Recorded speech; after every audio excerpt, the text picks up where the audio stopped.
হ্যাঁ মানলাম, এলাকায় তোমার একটা মান সম্মান আছে, কিন্তু আমার বান্ধবীদের কাছেও তো আমার একটা মান সম্মান আছে, তাই না? আমি আমার বান্ধবীদের কাছে বোরখা পরে খ্যাত হয়ে যেতে পারবো না, আর তুমি তো খ্যাতই রয়ে গেলা, আমি সেটা হতে পারবো না। দেখো রুহি, বোরকা পরলে মানুষ খ্যাত হয় না, আর আমি তো তোমার স্বামী, তোমার ইজ্জত রক্ষা করা আমার দায়িত্ব। সেই জন্য আমি বোরকাটা তোমাকে কিনে দিছি, আর তুমি আমার বউ, আমার আদেশ মেনে চলবা। আর এই বোরকা ছাড়া তোমাকে এক মুহূর্ত কোথাও বের হইতে দিব না। এই নাও বোরকা।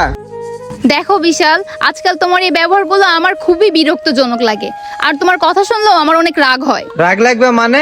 আমি কি তোমার কখনো খারাপ চাইবো? আমি তো তোমার স্বামী, তোমার ভালোর জন্য তোমাকে আদেশ করলাম। আর তুমি যে এইভাবে রাস্তাঘাটের ওয়েস্টার্ন ড্রেস পরে বের হইতেছো, রাস্তার প্রত্যেকটা ছেলে তোমার দিকে কোন নজরে তাকাবে। এইটা কি তোমার ভালো লাগবে?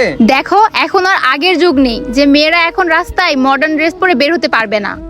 এখন যে কোনো মেয়েই নর্মাল ভাবেই এই ড্রেসগুলো পরে বাইরে বের হতে পারে, কোনো ছেলেই খারাপ নজরে আর দেখে না।